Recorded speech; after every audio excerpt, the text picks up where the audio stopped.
No todas las historias de terror nacen de la imaginación. Algunas nacen donde la gente desaparece, donde nadie pregunta nombres y donde el paisaje termina lo que el abandono empieza. Esto no son leyendas contadas para asustar, son relatos que se repiten en fronteras, rutas y caminos donde cruzar no siempre significa llegar. Antes de continuar, suscríbete al canal, activa la campana y deja tu like.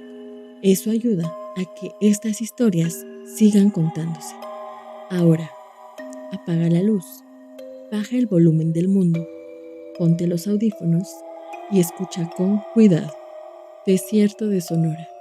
Esto ocurre en el desierto de Sonora, en la franja que va desde Altar, Sonora, hasta el sector de Cabeza Prieta, uno de los corredores migratorios más letales registrados entre 2010 y 2023.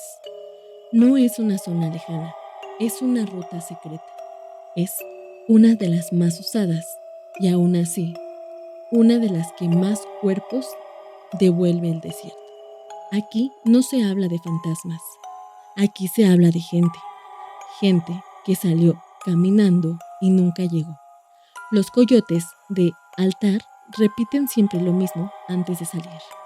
Si escuchan voces, no respondan. Si alguien se queda atrás, no se regresa. Si creen ver agua, sigan caminando. No lo dice por superstición, lo dice porque ya lo vieron pasar. En 2017, un grupo de 9 personas salió de Altar poco antes de la medianoche. Cruzaron sin problema los primeros kilómetros. La luna estaba alta, el calor aún subía del suelo.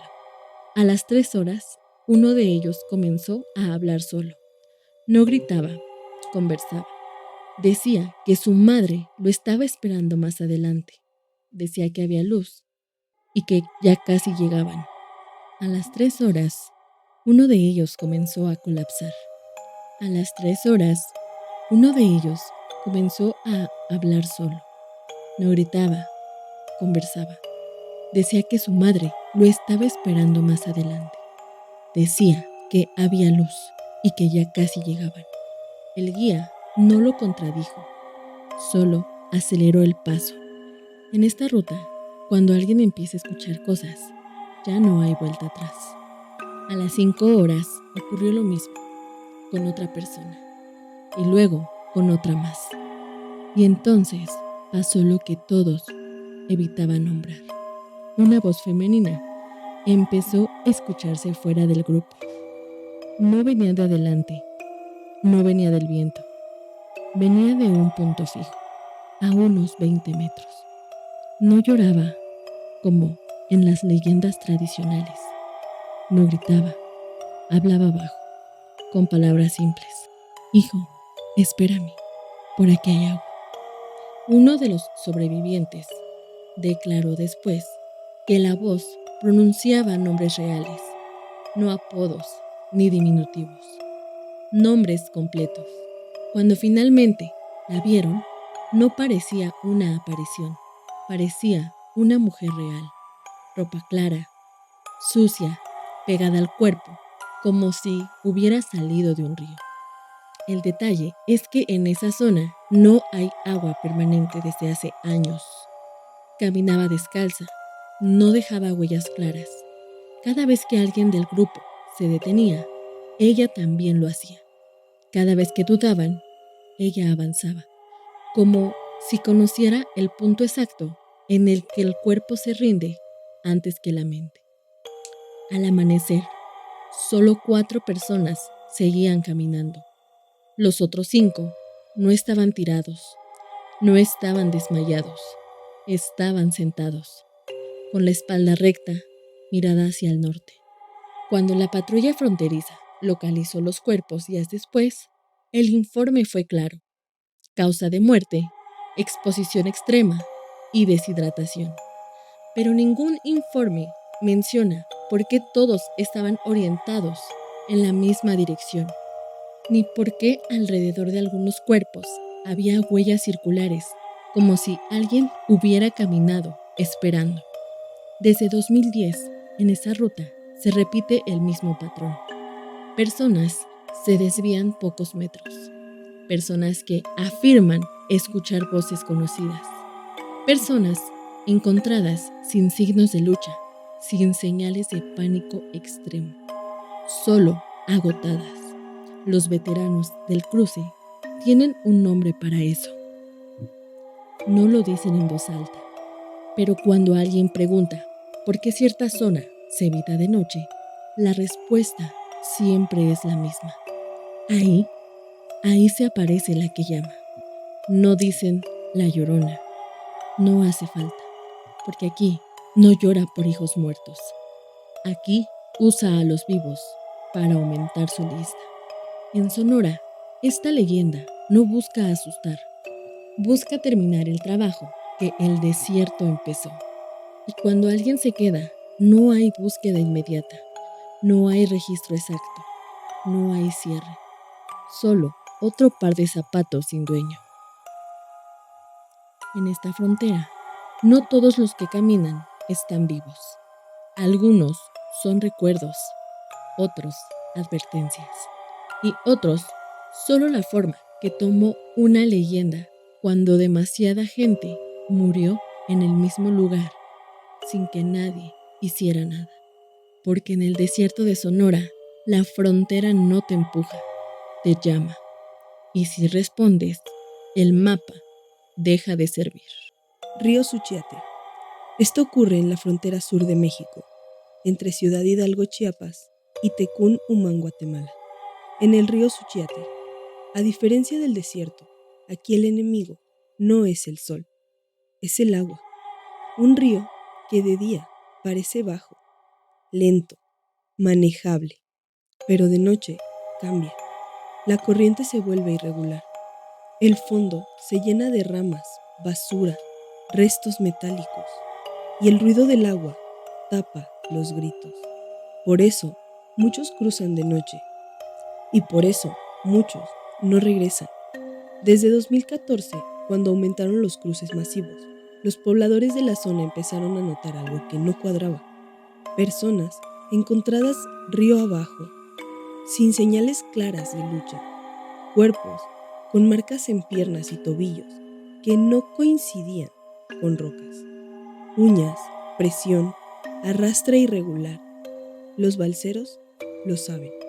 Por eso, algunos se niegan a cruzar después de cierta hora. No dicen que es peligroso. Dicen, ya anda la mujer.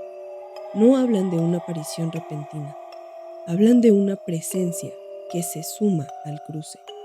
En 2019, un grupo de 12 personas intentó cruzar el Suchiate cerca de medianoche, unos metros al norte del puente Rodolfo Robles. El agua estaba alta. Había llovido río arriba. A mitad del cruce, escucharon a una mujer llorando. No era un lamento lejano, era cercano, desesperado. ¡Ayúdenme! ¡No puedo salir! ¿La vieron?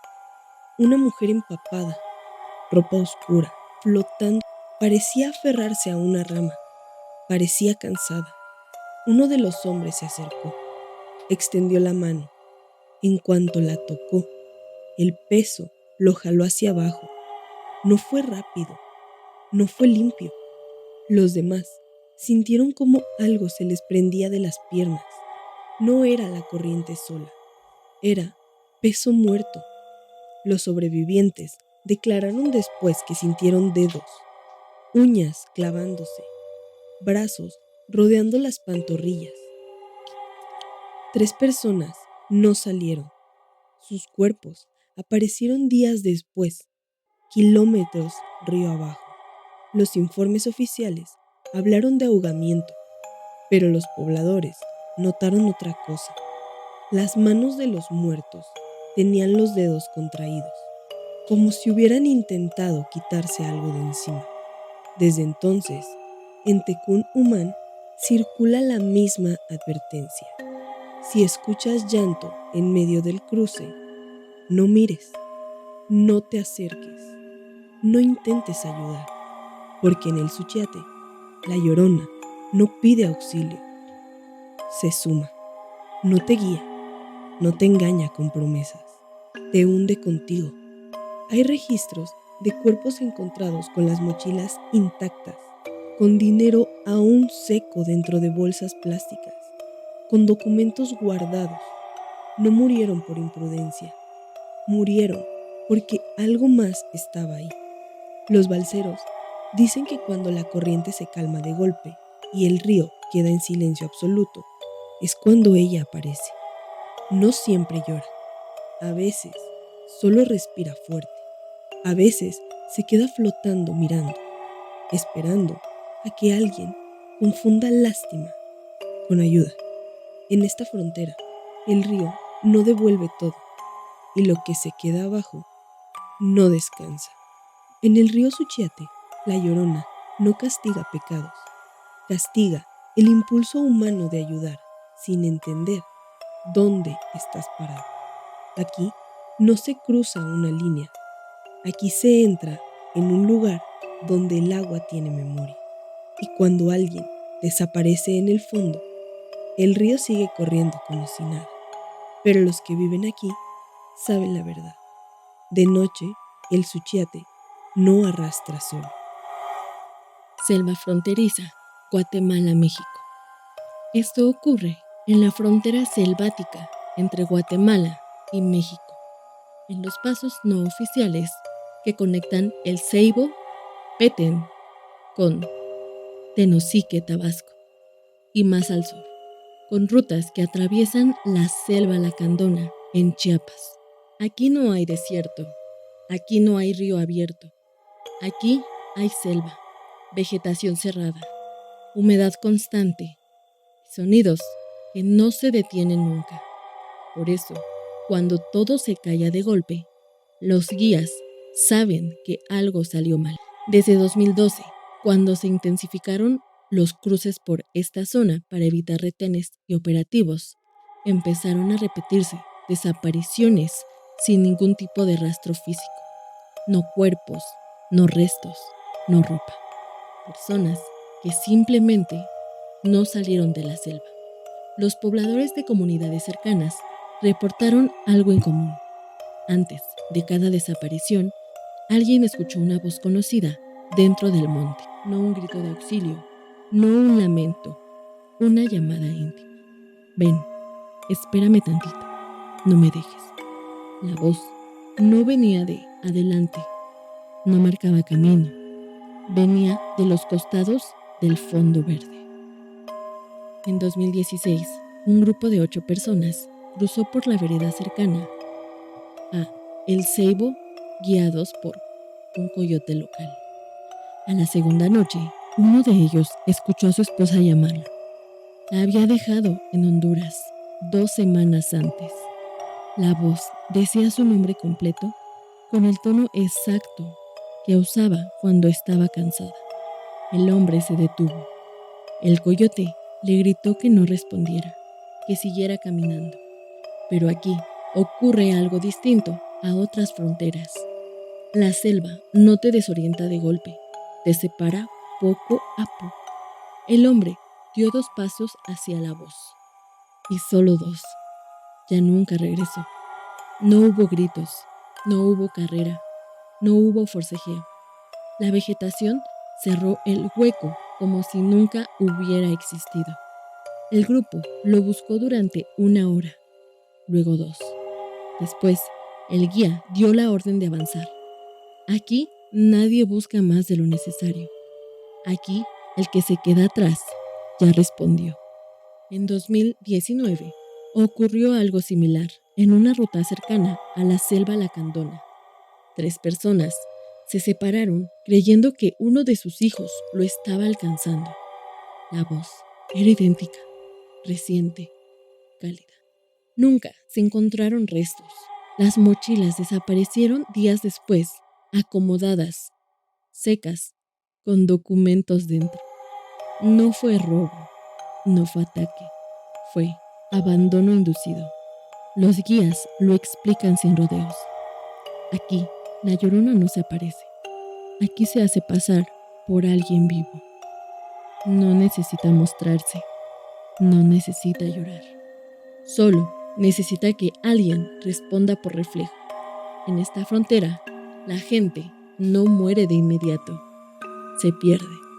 Y perderse aquí significa algo peor que morir, porque no hay cierre, no hay hallazgo, no hay confirmación. Las familias esperan llamadas que nunca llegan. Las autoridades no buscan en una selva que se traga todo.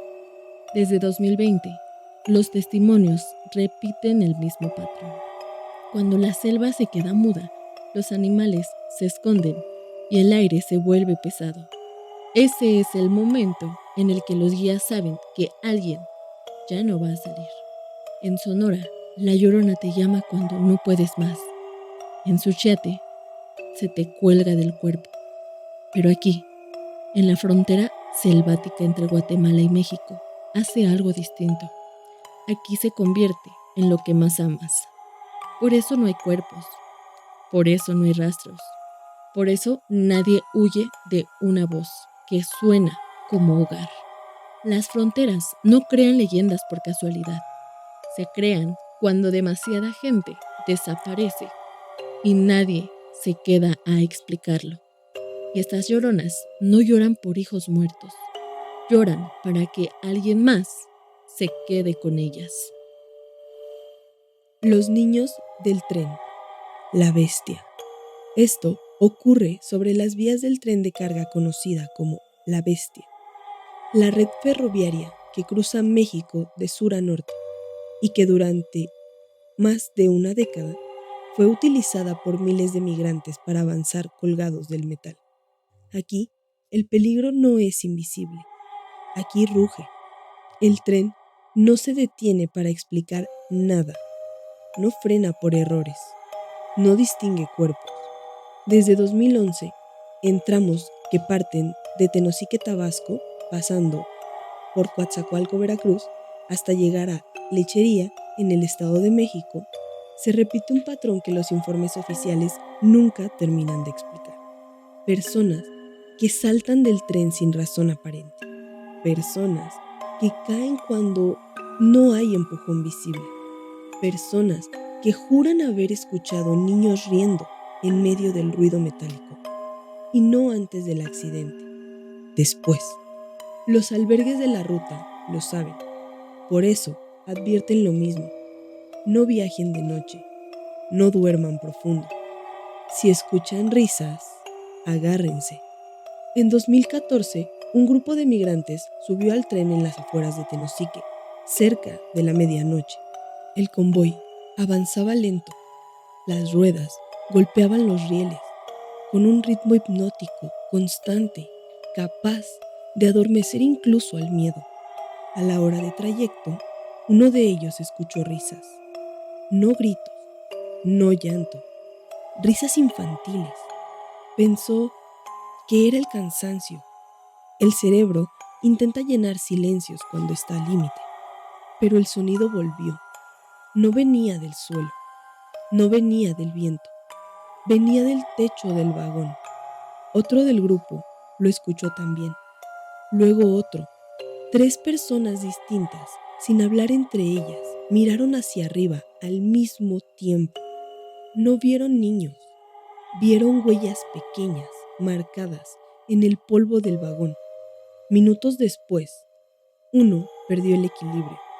No gritó, no pidió ayuda, simplemente se dejó ir, cayó bajo las ruedas. El tren no se detuvo. El convoy siguió avanzando mientras detrás el ruido del metal se mezcló con algo más. Risas. Los sobrevivientes declararon después que el sonido no se parecía al de un niño vivo. Era hueco, repetitivo, como un eco mal hecho. Desde entonces, en distintos tramos de la ruta, se repite la misma historia. Personas que sienten empujones leves cuando el tren toma velocidad. Personas que creen ver sombras pequeñas corriendo entre vagones. En Lechería, vecinos reportaron durante años escuchar risas cuando el tren pasaba de madrugada. aunque no hubiera nadie visible sobre los vagones. En 2017, un hombre cayó del tren en un tramo recto, sin curvas, sin sacudidas. Antes de caer, gritó: ¡quítenlos! No había nadie alrededor. Su cuerpo fue encontrado con amputaciones limpias. El informe habló de accidente, pero otros del grupo juraron haber visto pisadas pequeñas en su espalda, marcadas en polvo y grasa. Los veteranos del tren tienen una explicación simple. Los niños murieron primero. Niños que viajaban ocultos. Niños que cayeron dormidos. Niños que nadie reclamó porque nadie supo que iban ahí. Dicen que el tren aprendió ese sonido, que el metal repite lo último que escuchó antes de aplastar un cuerpo pequeño. Por eso, las risas aparecen cuando alguien está cansado, cuando el cuerpo afloja, cuando los dedos ya no aprietan igual. El ruido del tren tapa la razón, y en ese momento, un empujón mínimo es suficiente. Desde 2020, los albergues recomiendan no subirse de noche en ciertos tramos. No por robos, no por operativos, por las risas. Porque quienes las escuchan rara vez llegan completos. Y quienes sobreviven no vuelven a subirse a un tren. En La Bestia, no todos los que caen resbalan. Algunos saltan porque creen que ya no están solos. El tren no distingue entre vivos y muertos. Solo avanza. Y cuando las risas se apagan, es porque alguien ya quedó atrás, mezclado con el ruido, formando parte del camino. Estas historias siguen resonando entre inmigrantes de distintos países. Si tú conoces algún otro caso, puedes enviarlo a traselumbraldett@gmail.com y podrás salir en el siguiente episodio. Yo soy Denby. Yo soy Tetewit. Y recuerda, si cruzaste el umbral, ya no hay vuelta atrás.